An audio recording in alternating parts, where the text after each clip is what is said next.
Oke, hari ini kita bakal bahas sesuatu yang menarik banget, sebuah paradoks. Jadi gimana ceritanya sebuah negara, Chili, bisa jadi salah satu yang paling stabil di Amerika Latin setelah merdeka dari Spanyol. Tapi, di saat yang sama, mereka justru menanam bom waktu yang bakal meledak di masa depan. Yuk kita telusuri kisah kemenangan, ambisi, dan semua konsekuensinya. Pertanyaan ini kedengarannya simpel ya kan?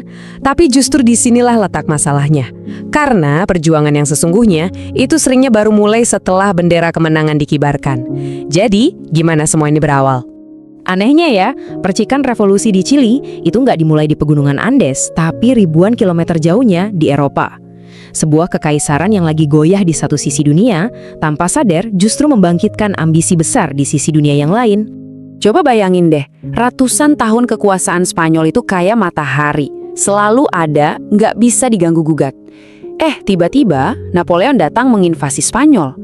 Rantai kekuasaan yang kuat itu langsung putus, dan guncangannya terasa sampai ke Chili. Ini membuka celah yang sebelumnya nggak pernah terbayangkan. Nah, di sini nih, kita bisa lihat efek dominonya.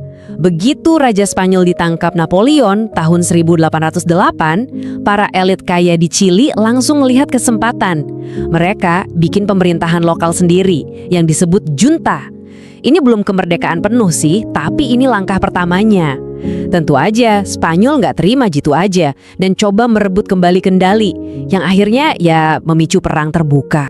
Nah, ini penting banget buat dicatat. Ini bukan revolusi rakyat miskin yang kelaparan, ini lebih ke perebutan kekuasaan. Para pemilik tamar dan tambang yang kaya raya ini mikir, ngapain kita kirim untung ke Madrid kalau kita bisa urus semuanya sendiri? Tapi kan, punya ambisi doang nggak cukup buat bikin negara. Kemerdekaan itu harus dibayar mahal, dan bayarnya bukan pakai emas, tapi pakai darah. Prosesnya tuh, wah, berantakan banget. Bayangin aja kekacauan total. Faksi-faksi pro-kemerdekaan malah saling sikut, sambil mereka juga harus melawan Spanyol. Perpecahan internal ini parah banget, sampai-sampai Spanyol berhasil merebut kembali kendali untuk sementara. Jadi kemerdekaan itu harus direbut, hilang, terus direbut lagi dalam perang yang brutal. Akhirnya, setelah lebih dari 10 tahun pertumpahan darah, di awal tahun 1820-an, Chili resmi merdeka. Sebuah bangsa baru telah lahir, tapi ini juga jadi awal dari pertanyaan yang jauh lebih sulit. Oke, perangnya udah kelar. Para pemenang dihadapkan pada pertanyaan besar, terus sekarang gimana? Negara kaya apa yang mau mereka bangun dari puing-puing ini? Jawabannya bakal menentukan nasib Chili 1 abad ke depan. Waktu itu rasanya semua jadi mungkin. Euforia kemerdekaan ada di mana-mana, menjanjikan fajar yang baru, kebebasan, kesetaraan, kemakmuran buat semua. Tapi fajar baru itu ternyata nggak menyinari semua orang. Pertanyaan, merdeka buat siapa? Ini cepat banget jadi kenyataan yang pahit.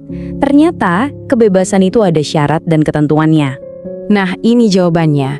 Para elit yang menang perang ini ngelihat negara-negara tetangga pada kacau balau dan mereka jadi takut. Biar nggak kejadian di Chili, mereka bikin sistem yang tujuannya cuma satu, stabilitas. Dan cara paling gampang buat mencapai itu, ya dengan memastikan kekuasaan tetap di tangan mereka. Keteraturan nomor 1, demokrasi, nanti dulu deh. Jadi, siapa yang kesingkir? Ya, hampir semua orang. Masyarakat adat seperti Mapuche, para petani yang kerja di ladang, buru-buru di kota, jutaan orang yang ikut berjuang buat kemerdekaan, sekarang malah nemuin diri mereka di luar pagar kekuasaan. Sistem elitis ini jujur aja berhasil menciptakan ketertiban.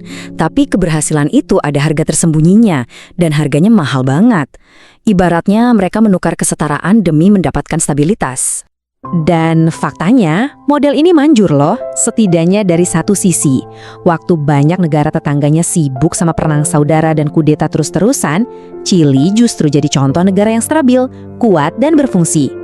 Nah, ini dia paradoks besarnya Chili di abad ke-19. Di satu sisi, kita punya kisah sukses, negara stabil, ekonomi tumbuh. Tapi di sisi lain, ada harganya.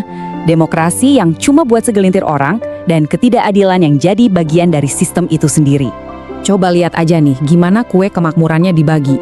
Ekonominya memang tumbuh pesat, tapi 85% hasilnya lari ke kantong para elit, pemilik tanah, dan investor asing. Sisanya cuma remah-remah buat mayoritas rakyat.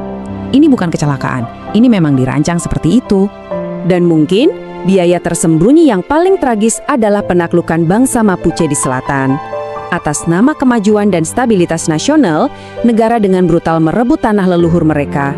Ini membuka luka sejarah yang sampai sekarang pun belum sembuh. Jadi, warisan apa yang ditinggalkan oleh abad ke-19 ini? Kita melihat sebuah negara yang dibangun di atas fondasi yang retak, penuh dengan ketegangan yang siap meledak. Di satu sisi, gak bisa dipungkiri, mereka berhasil membangun sebuah negara yang kuat dan efektif. Sebuah republik yang tertib, mesin yang kelihatannya berjalan mulus di tengah kekacauan regional.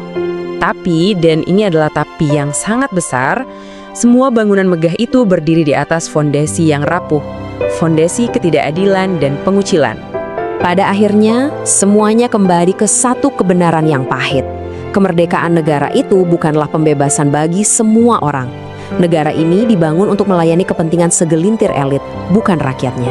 Pertanyaan ini, berapa lama sih sebuah negara kuat bisa berdiri di atas fondasi yang gak adil? Adalah bom waktu yang ditinggalkan oleh abad ke-19. Retakan pada fondasi itu akan terus melebar, memicu gempa sosial dan politik dahsyat yang akan mengguncang Chili sepanjang abad ke-20, dan bahkan guncangannya masih terasa sampai hari ini.